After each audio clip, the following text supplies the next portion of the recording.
সপ্তম শ্রেণীর প্রিয় ছাত্রীরা, আজকে আমাদের বিষয় ম্যাথমেটিক্সের চ্যাপ্টার 19 উৎপাদকের বিশ্লেষণ। গতদিন আমরা বীজগণিতের অন্তর্গত গত কয়েক সপ্তাহ ধরে বীজগণিত অন্তর্গত বীজগাণিতিক সূত্রাবলী চ্যাপ্টার নিয়ে আমরা ডিসকাশন করেছিলাম, বিভিন্ন টাইপের প্রবলেম সলভ করেছিলাম। তো আজকে আমরা একটা নতুন চ্যাপ্টারে যাচ্ছি, এটা হচ্ছে উৎপাদকের বিশ্লেষণ, চ্যাপ্টার 19-এ আছে, দেখে নিও।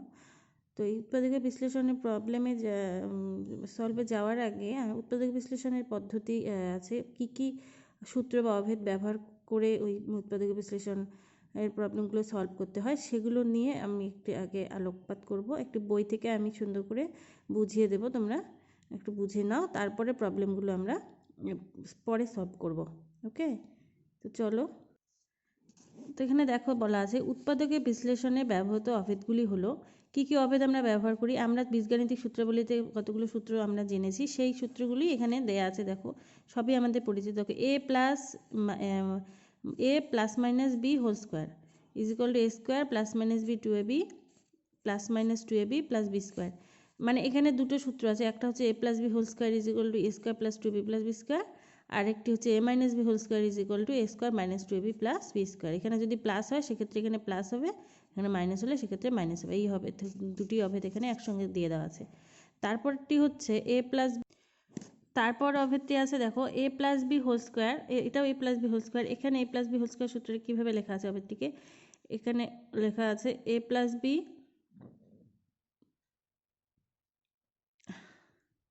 সরি এখানটাতে একটু ভুল দেওয়া আছে বইয়ে, এটা আমি ঠিক করে দিচ্ছি, দাঁড়াও।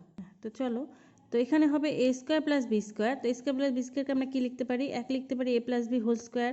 সেক্ষেত্রে A plus B whole square লিখলে আমরা প্লাস 2abটা বেশি নিয়ে আসা হয়, তো সেখানে মাইনাস, সেটাকে মাইনাস করে দিতে হবে। তো A plus B whole square, A square plus B স্কোয়ারকে যদি আমরা A plus B whole square লিখি সেক্ষেত্রে A plus B whole square minus 2ab, অথবা আমরা স্কোয়ার প্লাস বি স্কোয়ারকে লিখতে পারি A minus B whole square plus 2ab। এই দুটো, এগুলো আমরা বীজগাণিতিক সূত্রাবলীতেই করেছি, তো এখানে বেশি অমানষ্ট করা যাবে না।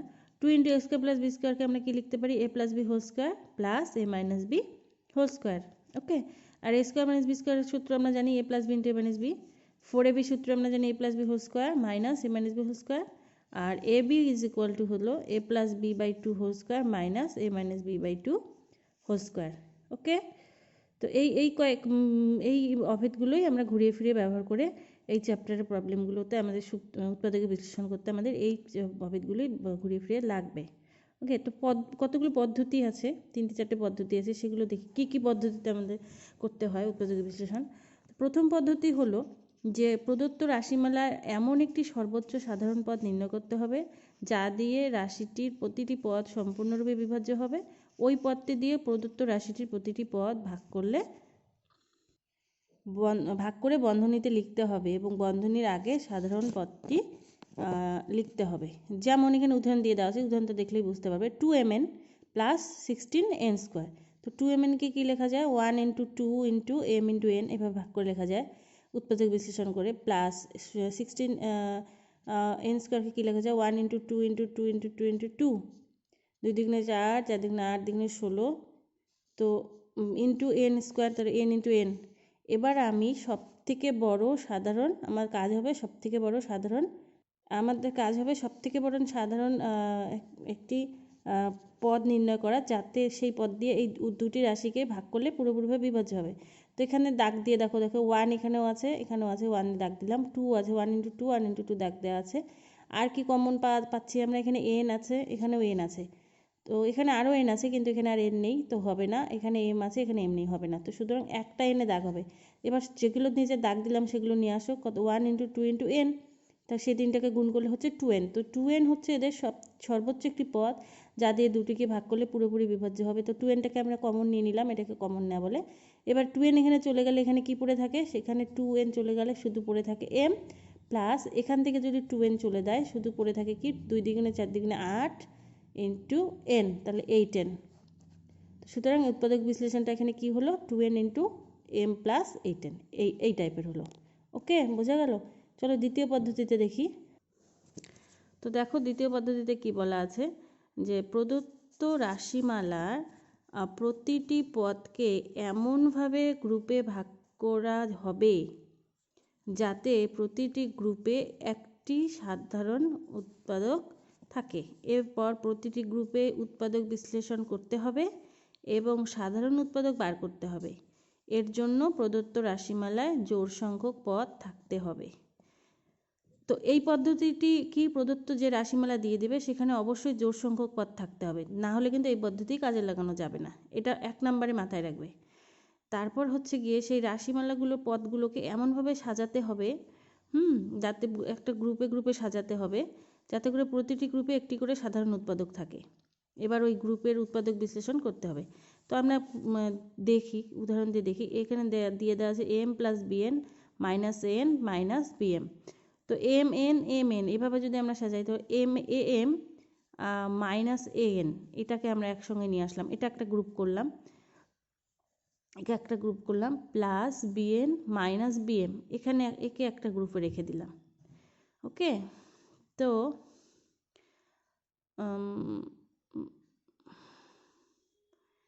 এখানে দেখো এ ইন্টু, বইয়ে এভাবে দেওয়া আছে, আমি একটু অন্যভাবে দেখিয়ে দিচ্ছি তোমাদেরকে, দাঁড়াও। তো চলো আমি ডিরেক্ট এভাবেই দেখিয়ে দিচ্ছি তোমাদেরকে। তো a m plus b n minus a m minus b m আছে।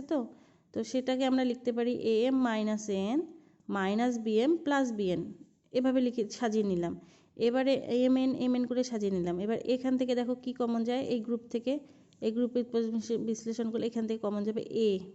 তো এ কমন নিয়ে থাকলো পরে এম মাইনাস এন মাইনাস, এখানে কি কমন যাবে, মাইনাস এখানে বি কমন যাবে। দেখো বি কমন গেলে থাকে হচ্ছে এম, এখানে মাইনাস যেহেতু তাহলে এখানে মাইনাস হবে এম মাইনাস এন। এবারে তোমরা ব্যাক ক্যালকুলেশন করে দেখো মেলে কিনা। প্লাস মাইনাসে মাইনাস বি এম মাইনাসে মাইনাসে প্লাস বি এন, মিলল তো?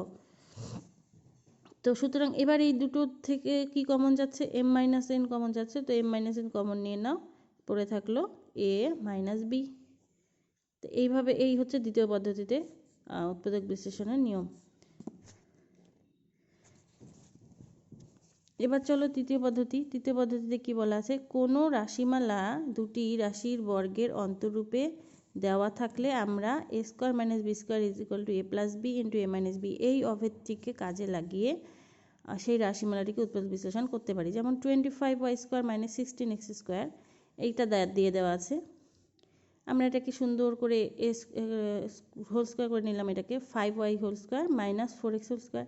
তো এটা a square minus B square সূত্র দিয়ে আমরা একে করতে পারছি, এই অভেদ দিয়ে 5y square minus 4x whole square. তো a plus B into A minus b, তাহলে 5y plus x into 5y minus x 4x, 5y plus 4x 5y minus 4x হয়ে গেল।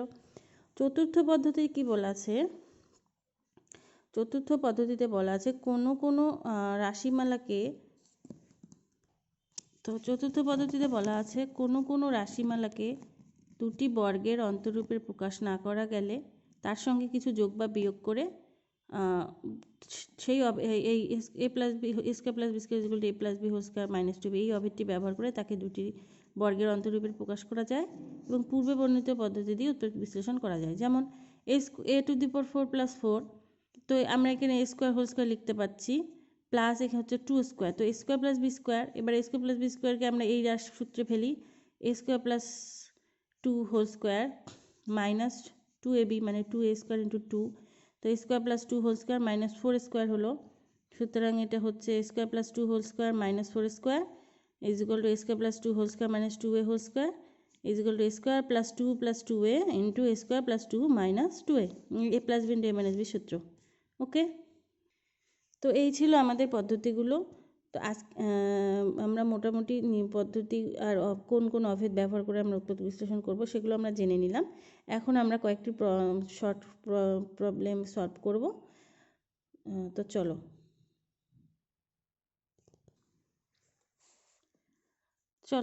নিচের উৎপাদকে,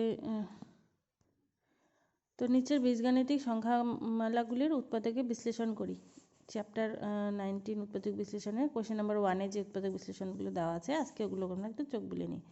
তো 7xy, এক নম্বরে 7xy উৎপাদক বিশ্লেষণ করতে বলেছে। তো 7xy উৎপাদক বিশ্লেষণ করলে কি হবে, 1 হবে হচ্ছে 1 ইন্টু 7, 7 উৎপাদক বিশ্লেষণ করলে কি হয় 7 × 7, 1 × 7 × x × y, এই হবে 7x উৎপাদক বিশ্লেষণ।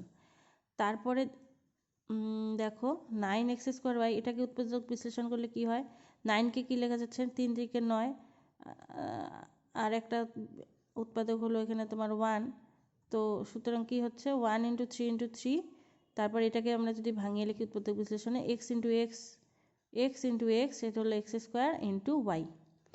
তারপর দেখো কোয়েশ্চেন নাম্বার 3তে 16a² c, এটাকে উৎপাদক বিশ্লেষণ করলে হয় 16 কিসে কিসে হয়, 2 দ্বিগুণে 4 দ্বিগুণে 8 দ্বিগুণে 16, 4টা 2 গুণ করলে হয়। তো 1 × 1টা তো উৎপাদক হবেই, 1 × 2 × 2 × 2 × 2 ইন্টু a আছে a ইন্টু b² আছে তো b × b ইন্টু হলো c। ওকে, তারপর দেখো 4 নম্বরে -25 এলিমেন্ট, তো -25কে কী লেখা যায় -1 × 5 × 5 into l into m into n, তো -25 এলিমেন্ট এই হলো। তারপর আছে কোশ্চেন নাম্বার 5-এ 12x × 2 + x, তো এটাকে আমরা ভাঙাতে পারবো, এটা তো পারবো না, এটা যা তাই থাকবে। তো 12কে আমরা ভাঙালে কি আসে, 2 দ্বিগুণে 4, 3 2 6 দ্বিগুণে 12, আবার 2 দিয়ে করলে 3 দ্বিগুণে 6, 3 1 3, তাহলে 3 দ্বিগুণে 6 দ্বিগুণে 12। তো এই হলো 1 × 3 × 1 2 × 2 × 3, তো 12কে ভাঙালে লিখলো 1 × 2 × 2 × 3, xকে ভাঙিয়ে ইন্টু x ইন্টু 2 + x, এই হলো এর উৎপাদক বিশ্লেষণ। কোশ্চেন নাম্বার 6-এ -5pq × p² + 8 = -1 × 5 × p × q × p² + 8, তাই তো? তো এটাকে আমরা কি লিখি -5 -5 -1 × 5 × p × q × p² + 8, একে তো কিছু করা যাচ্ছে না উৎপাদক বিশ্লেষণ, তো এইরকমই থাকবে। তারপর হলো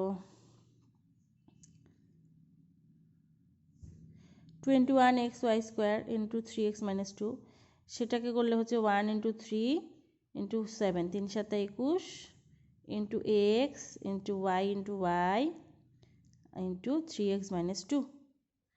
তারপরে 8 নম্বরে 121 121 mn m² - n, সেটাকে করলে হয় 1 × 11 × 11 11 121 into m into n into m² - n। তো আজকে এই অবধি থাক, নেক্সট দিনে আমরা আর কিছু সুন্দর MCQ টাইপ বা শর্ট কোশ্চেন টাইপ উৎপাদক বিশ্লেষণ নিয়ে আলোকপাত করব। সবাই ভালো থেকো, সুস্থ থেকো।